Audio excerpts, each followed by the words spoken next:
you know, whether you're working with an indie artist who only has 3,000 or 5,000 as they last 3,000 or 5,000, or you working with a major who got $500,000, you know, you still got to manage their expectations in that dollar. So we manage people, time, and money, and we put it all together. One of the biggest obstacles artists face in the music game is access. Getting access to the people that can make it happen, or access to the information and resources you need to get to the next level. That's the key. That's why you need two of the biggest in the game on your side. Introducing J.R. McKee, Boomman. Welcome to the real industry plug. You heard me?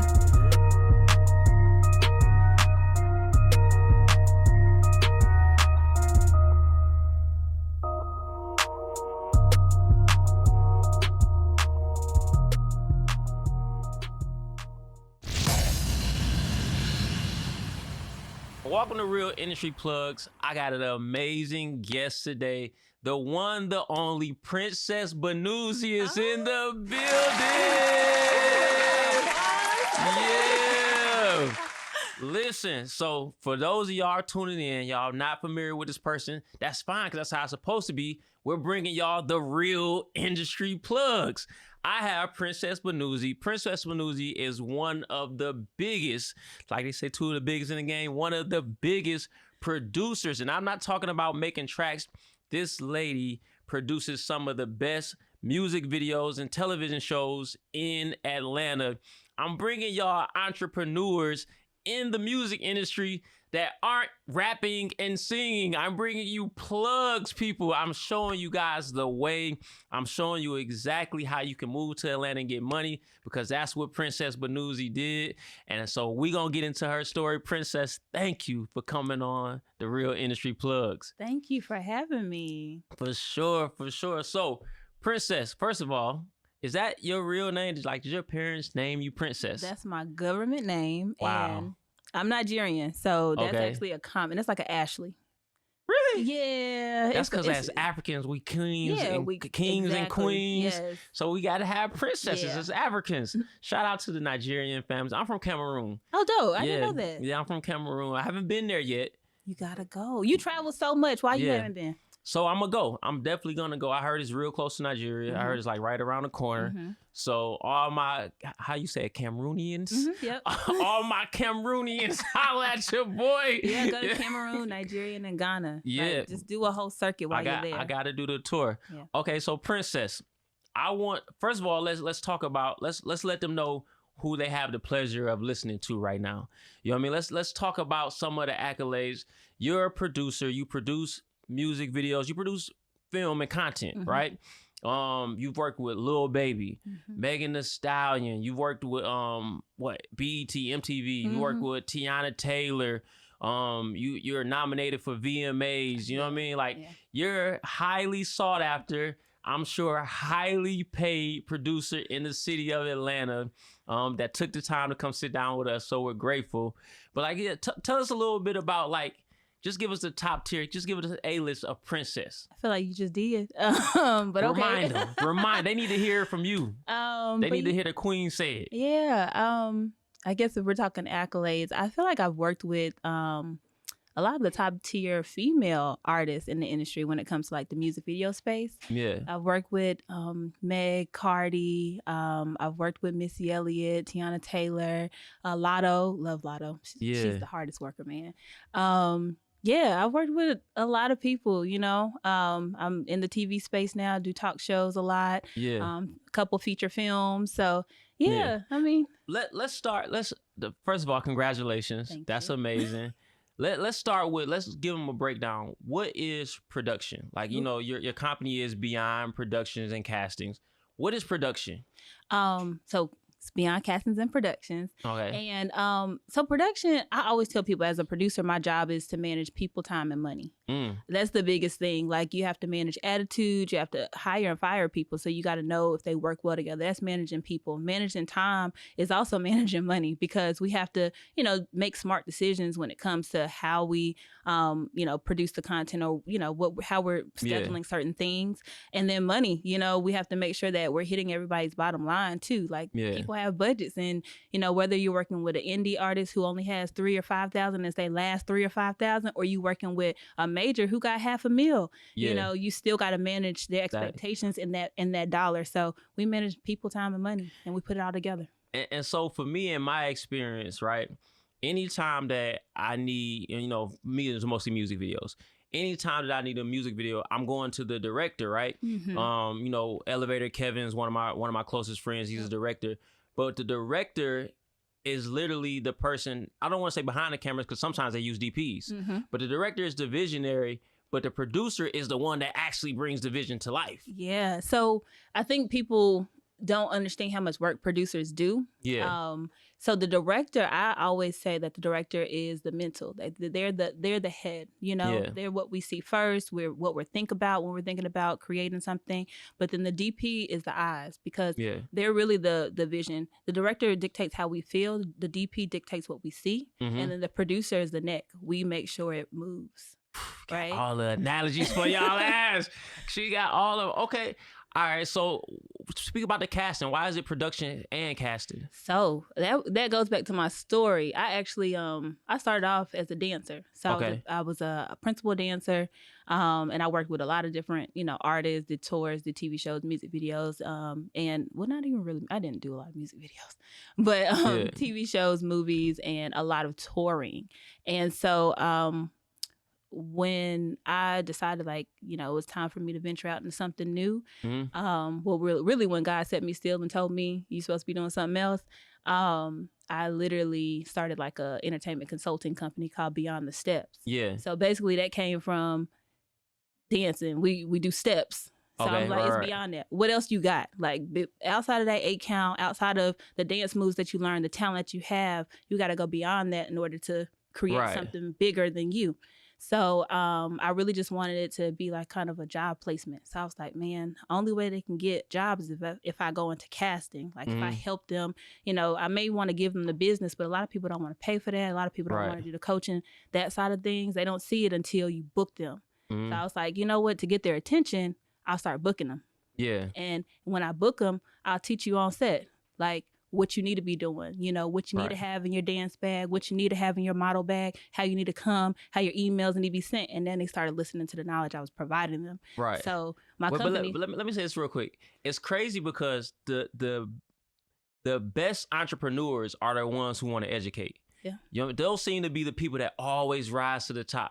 You know what I mean? And I think it's just the universe is like, the more you give, the more you get. And so if you want to be an entrepreneur, it's education. You got to start training the people up under you and pull them up. But wait. I just want to say this before we get too deep. Right, into the story, and we get into the story. The main reason I was excited that you accepted to come on the show is because I want to show people that there are so many other ways to get money in the music industry. You do not have to rap. You do not have to sing. You got to be the talent. You don't got to carry the talent's bags either. Like, you don't have to be the entourage. You don't have to be the yes man or yes woman. You can start real businesses around the music industry. And so that's why I love having Princess, because this is an entrepreneur that built something major without ever rapping, without ever singing. You know what I mean? I can't. I tried. And so I want to be able to show our audience, like, listen, don't be discouraged because you don't got rhythm. I don't got no rhythm either. You know what I mean? You can still make it in this industry. You can still be an entrepreneur in this industry. You get to work with, like you named, the biggest female artists that we have right now. You worked with all of them. You know what I mean? Without writing the bar for them. You know what I mean? And so tell me, where are you originally from? I'm Nigerian. Well, I know you're Nigerian, but I'm saying, so you moved here from Nigeria? Nah, I moved here from North Carolina. Okay, North Carolina. Why you trying to do me like that? Nah, because people be trying to say, well, you ain't born there, you ain't from there. I'm like, nah, we prideful people, man. So I always have to start there. Okay, but yeah, North Carolina. You from where in North Carolina? So I'm from Charlotte, but I went to school in Greensboro, and then moved there straight out of college. Okay, and so in my generation, I don't know what the young generation is doing now because they got the internet, so they probably stay at home. But in my generation, the dream was go to the Mecca of hip hop Atlanta and make something of yourself. Obviously, you're sitting here, you've done that. But what was the initial inspiration for you to come to Atlanta? Yeah, so honestly, it was one of my friends. So one of my friends named Saida. Saida Nairobi. She was at Bennett College, and I was at University of North Carolina, Greensboro, but we both danced at A&T. And so she literally left school to pursue dance in Atlanta. She went to an audition, and then she started dancing for everybody. Beyonce, Neo. I think the first audition she got was The Dream. And then when he was in his prime. And I was like, I seen her, and I was like, oh, so this is a career. Like, this can actually happen for us. Like, this is not like just something we do. Because we used to dance for the radio station, all the teams on campus. I made a team. Like, I used to dance everywhere, but I didn't know, like, you could actually make money from that and, like, a living from it. So she was the first person I saw that was like, I got $1 in a dream, and I moved to Atlanta, and I'm going to figure it out. And she did. Like, she literally went from The Dream to Usher to Neo to Beyonce to Sierra. From Charlotte. From Greensboro, even smaller place. You know what I'm saying? So I was like, yo, all right, so I could do it. So after I was like, I'm going to graduate because my parents ain't going to let me drop out. I know the African. So, so I was like, once I graduate, I'm going to figure it out. So I just started saving. I was like, I'm going to save until graduation, and I'm going to move to Atlanta too and figure it out. And so how long after college were you able to come? I literally, good thing I had a job at American Express, and I was a fraud analyst there. And man, catching all the scammers. All the scammers. And so they actually were closing our offices in Greensboro. And so they were trying to get us to move to Phoenix, Arizona.